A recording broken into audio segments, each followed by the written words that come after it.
Ouais, voilà, Shabbat Shalom, deuxième partie de la Haggadah, pardon, de, deuxième Dvar Torah sur Parashat Tzav et Shabbat Hagadol. Voilà, on voit un verset dans cette parasha est marqué Vayas Aaron et kol devarim asher tziva Hashem el Moshe. Que Aaron, il a fait tout ce que Hashem il a demandé à Moshe. C'est dans le Pérec, dans le chapitre 8, regardez si vous voulez voir la traduction, le verset 36, que Aaron a fait tout ce que Hashem il a demandé à Moshe.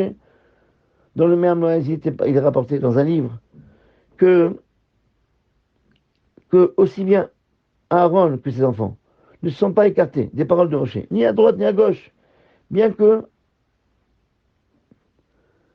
c'était évident que des gens aussi importants qu'eux, ils vont pas, ils vont faire attention. C'est pas des smicards de la religion. Ils veulent faire plaisir à Kadosh Baruch Hu entièrement. Donc c'est sûr que c'est des gens comme ça. Ils vont pas bouger.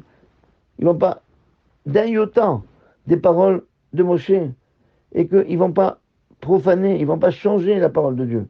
Ils vont faire attention à faire la Torah dans tous ses détails. On n'est pas des grossistes de mitzvot. On est des détaillants de mitzvot. Il faut bien se mettre dans la tête, c'est ça le but. C'est pas, les mitzvot pour nous, c'est comme un diamant. Un diamant, tous les détails sont importants. De toute façon, étant donné que Aaron, il était Navi, il était prophète comme Moshe, donc c'était possible qu'il était peiné, il aurait pu se révolter. Il aurait pu dire à Kadosh Baruch Hu, mais Dieu, si tu veux me donner des mitzvot, c'est bien que moi je suis aussi fort que Moshe. Il y a marqué Moshe, ou Moshe et Aaron, la Torah, dans Parashat Vayera, elle dit, la parole, c'est les deux personnes qui ont fait, qui ont donné, qui ont délivré les bénis d'Israël, c'est Moshe et Aaron. Et après, il y a marqué ou Aaron ou Moshe.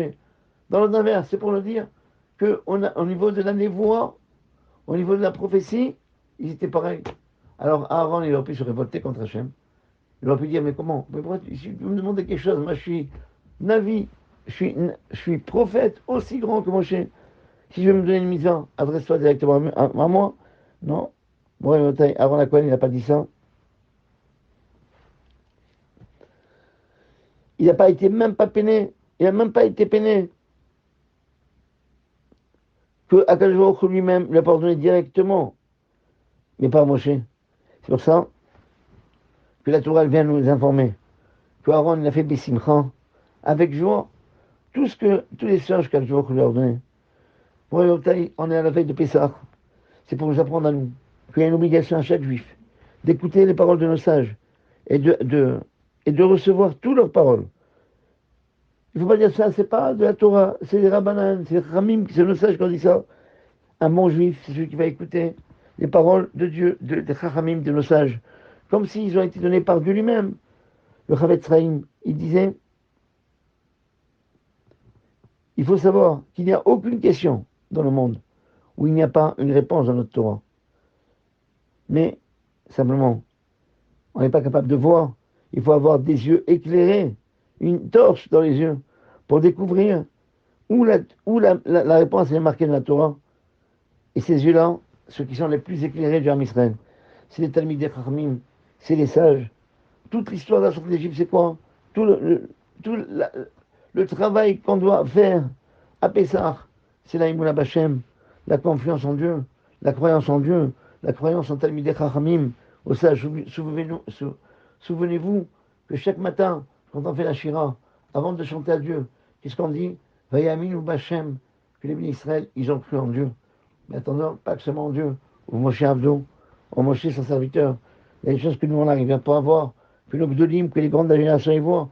C'est pour ça qu'il faut avoir quelque chose d'important, comme il a fait ici Aaron, avoir ce qu'on appelle Emunat Chachamim, croire au Chachamim. On va raconter quelques histoires. Au moment où Rabbi Moshe Feinstein, il était rave en Syrie, il y avait quelqu'un dans la ville où il habitait, on va dire qu'il captait tous les juifs. Chaque fois qu'un juif faisait quelque chose qui était hors la loi, bon, il y avait des choses que les juifs n'avaient pas le droit de faire. Donc il allait dire au roi de rapporter ce que les juifs faisaient de mal, que celui qui fait comme ça, c'est vraiment quelque chose de très, très, très grave, qu'il n'a pas de chélek, il n'a pas de part au monde futur. Et les Juifs, ils ont eu peur de lui, une folle peur de lui.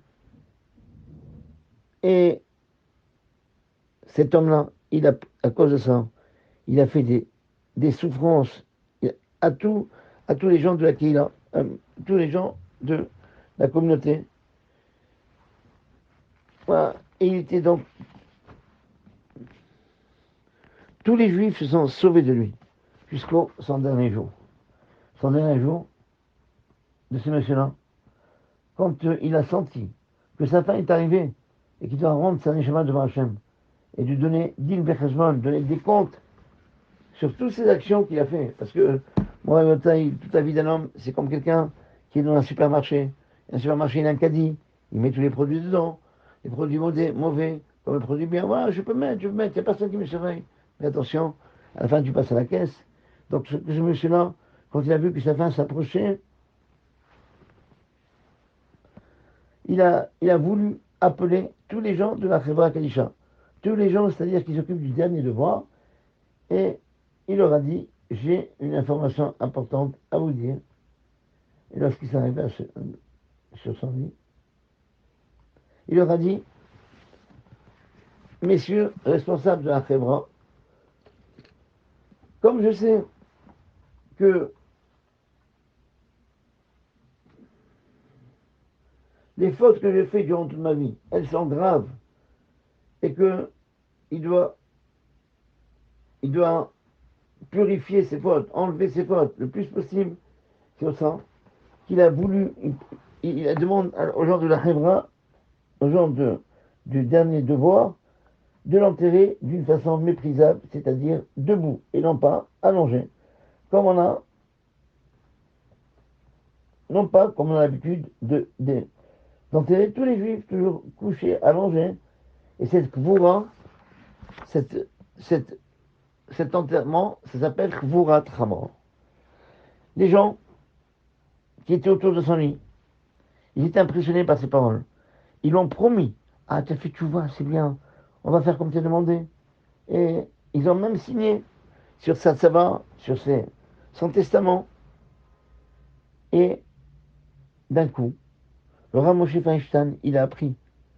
Et il s'est opposé de toutes ses forces. Il dit voilà, nous, on doit suivre ce qui est marqué dans la Torah, ce qui est marqué dans la Lacha, dans le Shulchan Aruch, il est écrit qu'on n'a pas le droit d'enterrer un juif debout. Parce que c'est un enterrement méprisable. C'est pourquoi il interdit à tous les gens de la Heva, c'était le Rav pratiquement du monde, et voilà. Donc il interdit à tout le monde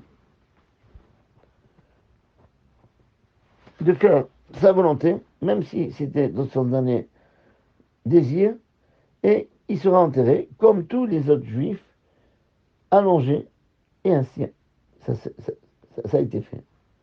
Le lendemain matin, après l'enterrement,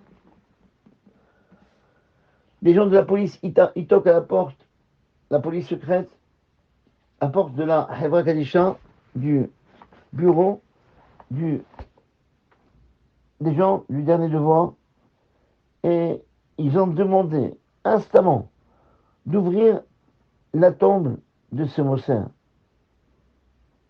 Ce Mosser, c'est-à-dire celui de ces personnes qui cafetaient. Et que s'ils refusent d'ouvrir sa tombe, eh bien, ils vont faire ce qu'ils doivent faire. Tous les tarnotes, tous les arguments que les gens ont dit, qu'on n'a pas le droit d'ouvrir un kéver, une tombe après l'enterrement, ça ne servait à rien. Et quand les gens de la Chevra, les gens de dernier devoir, ils ont compris qu'ils sont en Bessakana, ils sont en danger, sans avoir le choix, ils ont ouvert la tombe, et les shotrim, et les policiers, ils ont vu à l'intérieur, ils ont vu à droite, à gauche, et ils sont partis. Il s'est avéré, qu'est-ce qui s'est passé? Voilà, qu'est-ce que ça donne, le fait de croire aux Khamim, de faire ce qu'ils ont demandé de faire. Il s'est avéré, après, on a compris que ce monsieur-là, il était tellement méchant qu'il a envoyé une lettre aux policiers, avant de mourir, que les Juifs, pour se venger parce que il a, il a participé avec cette police-là, eh bien, qui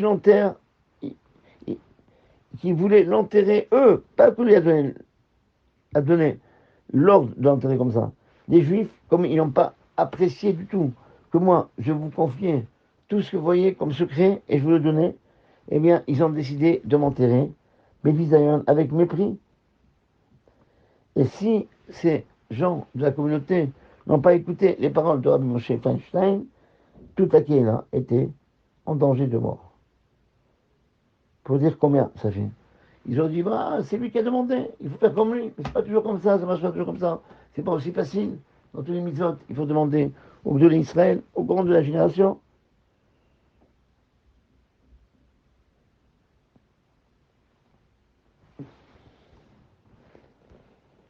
On raconte l'histoire de Rav Shalom Shebadron, que il avait son fils qui était malade. Ils ont été voir le Chazonish qui était encore vivant à l'époque. Et le Chazonish lui a dit, je vois l'état de ton fils.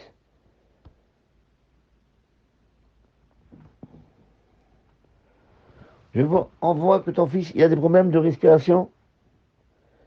Il aura conseillé d'aller à un parc qui s'appelle Parc Ayarkon en Israël, à Tel Aviv, et de nager un peu dans l'eau. Et il leur a expliqué que ce, cet air qui est propre, avec l'odeur de l'aquilaptus, c'est quelque chose de bien pour l'enfant. Eh bien, sans hésiter un instant, le Rav Shebadron, il a été avec son fils dans ce parc. Ils ont pris une barque, ils ont commencé à naviguer avec la barque. Le, le fils qui raconte que son père, chaque minute, il lui disait, voilà, je suis en train de faire une mitzvah, d'écouter la parole des Chachamim. Après une demi-heure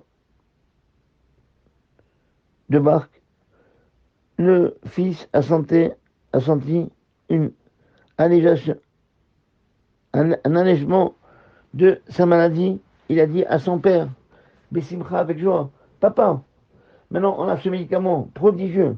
Celui qui appartient de maman, il a des problèmes de respiration comme moi, on va l'envoyer ici, il va guérir.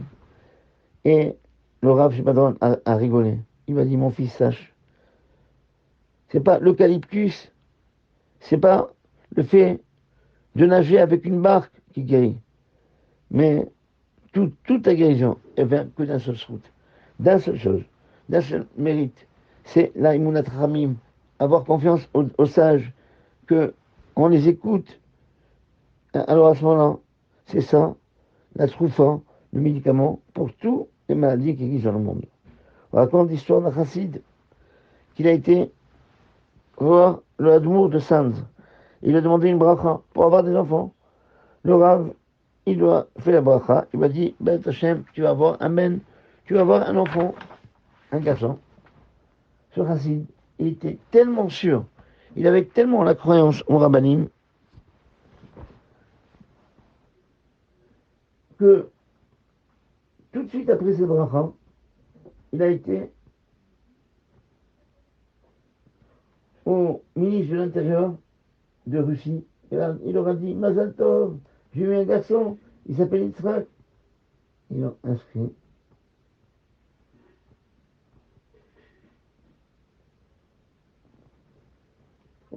Donc on a inscrit sa femme au ministre de l'Intérieur avec une carte d'identité avant que cet enfant-là soit né.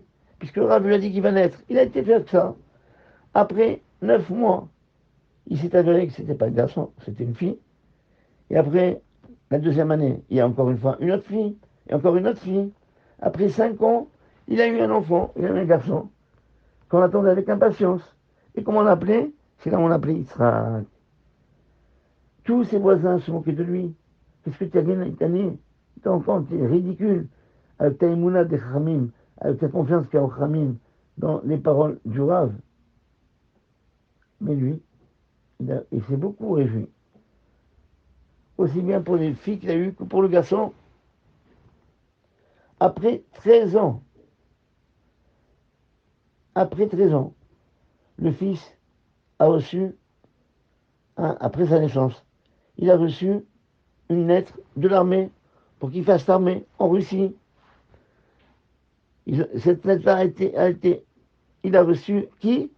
Ce Yitzhak Kakatan, il avait à peine 13 ans.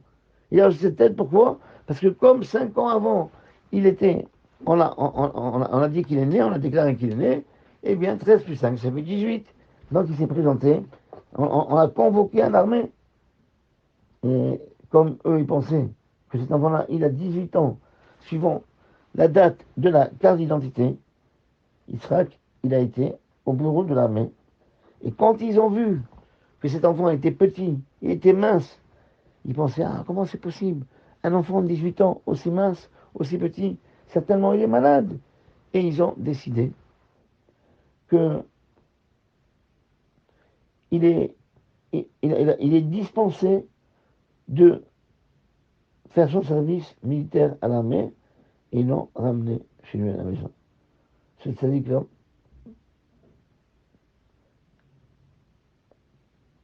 il s'est assis, il a étudié la Torah jusqu'au moment où il allait à l'armée. Il est devenu un grand, un grand possède, un grand dans la Torah. Pourquoi? Parce que son père, il avait Emunat Ramim. Il a appelé, il a donné le nom. Dès que le rabbin dit ça, garçon, il a lui donné le nom. Je vous conseille pas de faire ça. Mais vous dire, c'est quoi cet Emunat Ramim? Et finalement, par le fait qu'il a écrit, il a sauvé son fils. Vous ne pouvez pas savoir c'est quoi l'armée russe. Il n'a pas fait l'armée là-bas et que c'est devenu, tout ce temps-là, il a passé dans l'étude de la Torah. Il est devenu un Talmid Chacham. Voilà, on voit n'oublie pas que cette semaine, c'est Shabbat Agadol. On voit dans l'Aftara de cette journée-là, on va dire, on va arriver à Pessah. Il y a marqué dans la Torah, dans l'Aftara, Akadosh Baruch Hu dit au Bnei Israël, Hasko alay divrechem, renforcez sur vous mes paroles, et va Martem, et vous allez dire Hachem. Qu'est-ce qu'on a dit de mal? Amartem, Shava Avod Elohim, qu'est-ce que vous avez dit de mal? Mais vous avez dit, ça suffit de servir Hachem. Et à quoi ça sert? Qu'on a gardé toutes les mitzvot, et on a suivi comme une marmite les paroles d'Hachem. Akadosh Baruch Hu, ça veut dire la Tana qu'il a contre l'âme Israël. L'argument qu'il a contre l'âme Israël. C'est quoi? Haskwa Ephraim, renforcez-vous dans la Torah. Et il dit, qu'est-ce qu'on a dit? Qu'est-ce qu'on a fait? Et là, Akadosh Baruch Hu, il leur répond, vous avez dit, ça suffit de servir Hachem. À quoi ça sert? À quoi ça sert quand on a gardé toute la Torah? Quoi, c'est rien ça? Et quand on a marché comme une marmite qui est d'oranite, qu'est-ce qui se passe? Rabbi Shalom Shanadron, il explique comme ça. Akadosh Baruch Hu dit que l'homme Israël,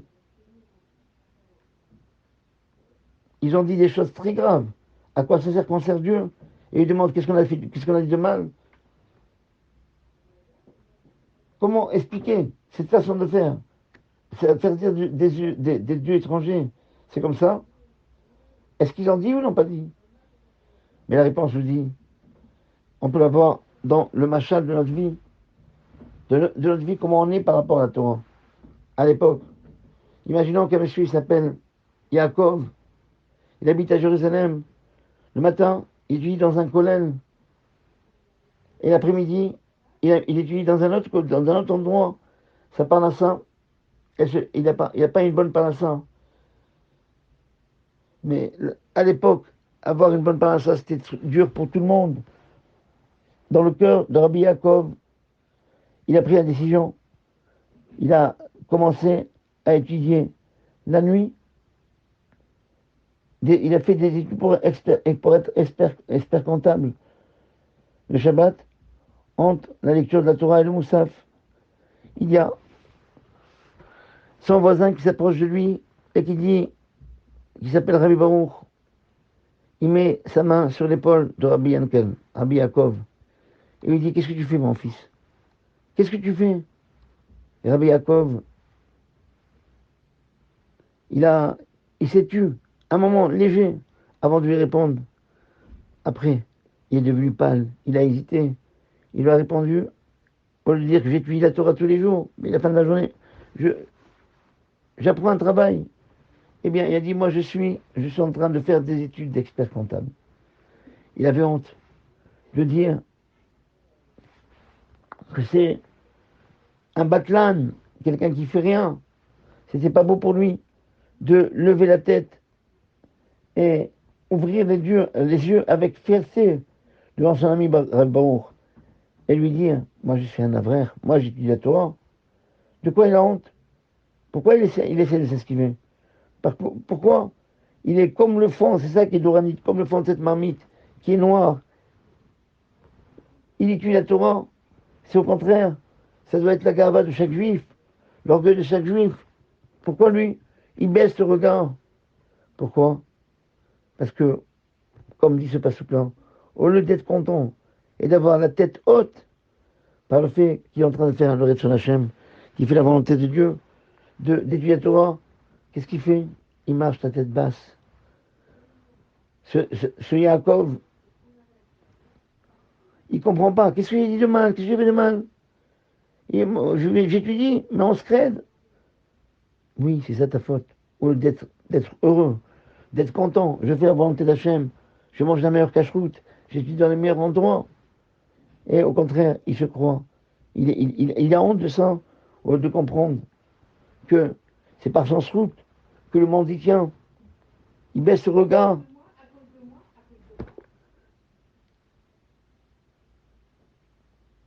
Il n'apprécie pas à leur juste valeur les murs du Beth Midrash. Il ne sait pas que tout se repose sur son dos. Et au lieu d'être fier de cette Torah qu'il étudie toute la journée, eh bien, il est fier de cette étude qu'il fait à la fin de la journée, quelques heures, pour être expert comptable. C'est ça, sur cela que j'aurais dit. Hasko Anay Divrachem. Soyez forts dans mes paroles.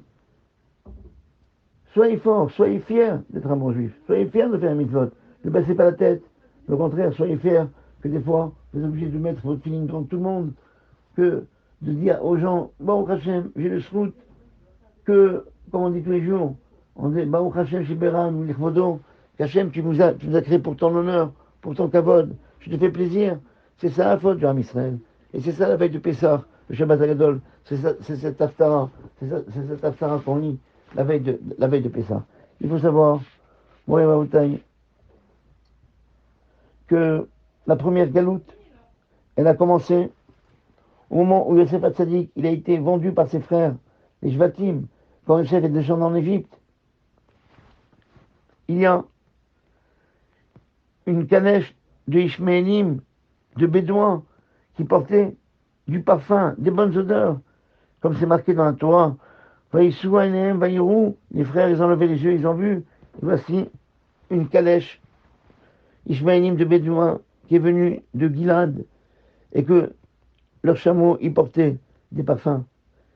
Et là, on demande pourquoi la Torah, elle se fatigue. Et pourquoi elle nous donne le détail. En quoi c'est important? Qu'est-ce que les chameaux des Bédouins portaient? Pourquoi on doit savoir qu'ils portaient des parfums? Rachi explique que la Torah, elle vient nous donner tous les détails pour nous dire, c'est ça, la récompense des sadikim, que parce que habituellement les Arabes ne portent pas, ils portent du pétrole, les Bédouins, ils portent des produits qui sont mauvais. C'est pourquoi c'était la seule fois où ils ont porté des parfums. Pourquoi? Pour ne pas causer préjudice. Que le tzaddik, qui sent une bonne odeur pendant tout ce trajet. On va apprendre de là. Il a changé toute la nature. Il a fait en sorte que les Ishmaélim, qui portent avec eux habituellement des mauvaises odeurs, ils vont porter des parfums. Pourquoi? Pour que Yosef, Hatzadik, il profite de ces beaux parfums au moment où il va descendre en Égypte. Mais moi, la question qui se pose, on parle d'un homme qui est tellement angoissé, un homme qui a été vendu par ses frères, des frères de sa chair, qu'ils étaient traités avec lui. Ils l'ont vendu en tant que serviteur. Yosef Hatzadik, il a été arraché de sa maison familiale. Et il va arriver d'un pays étranger pour être esclave. Vous croyez? Nous dit le rabbinim, est-ce qu'il fait attention à l'odeur qu'il est en train de sentir maintenant?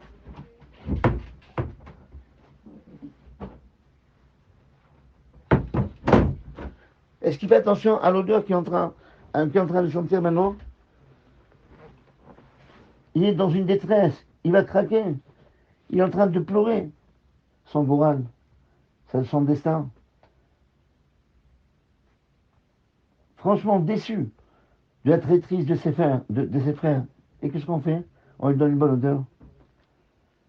Pourquoi que je il a présenté à Yosef la calèche des Ishmaélim qui portait des bons parfums. Au moment qu'il n'était pas tranquille, eh bien plusieurs rabbins m'ont posé cette question. Et chacun a répondu suivant sa logique. Mais moi, c'est pour nous apprendre à nous la chose suivante. Que ce monde-là, c'est comme un monde où il y a c'est comme une salle des fêtes. Ce monde-là ressemble à une khatouna. On est dans une salle de fête pour un mariage. Un beau mariage que on sait, ce mariage va s'arrêter dans quelques heures. Entre-temps, il y a de quoi manger. Il faut manger. Il faut prendre les trésors qu'il y a. Pareil, le monde, il est comme ça. Toute notre vie, c'est quoi? C'est la première fête de Pessah, c'est pour nous dire. Toute ta vie, tu dois la faire comme ça. Tu dois prendre des hotzrot, des parfums, des trésors spirituels. Où il y a un trésor spirituel? Si on peut prendre une petite mitzvah, si on peut faire une bracha, petite bracha, eh bien, on doit faire ce qui nous est dans notre possibilité. Parce que on ne peut pas savoir combien chaque mitzvah, même la plus petite, on a l'impression qu'il faut faire des grandes choses. Combien une petite mitzvah, elle peut rapporter à Hachem? Combien il est content de nous? On ne peut pas imaginer, on ne peut pas estimer c'est quoi la valeur d'un petit massé, d'une petite action. Et on comprend pourquoi que il a envoyé cette calèche arabe, bédouin, on va dire, qui portait des bonnes odeurs. C'est là que il a voulu montrer à Yosef Hatzadik. C'est vrai que tu es angoissé. C'est vrai que tu ne sais pas ce qui se passe. Mais sache, moi je fais une petite action pour dire je suis quand même là avec toi. Il y a une bonne odeur qui est là. Et que tu n'es pas tout seul. Et c'est pour nous apprendre à nous, même quand on a l'impression que tout est perdu. Et même, on ne voit même pas un rayon de lumière dans l'obscurité de notre vie. Eh bien, on peut toujours prendre une petite mitzvah. On peut toujours progresser. Et on peut sentir quand même une bonne odeur. C'est quoi la bonne odeur? C'est les mitzvot qu'on fait. De profiter d'une présence avec Hachem et de faire une bracha. Et on doit être content de cela. Que malgré la situation de notre génération, peut-être, où on est tellement désespéré.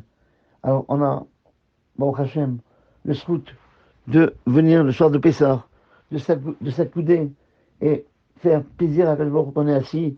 Kalbourg, il va arrêter tous les malachim, comme c'est marqué dans les Zohar Kadosh, pour écouter notre histoire de Pessah.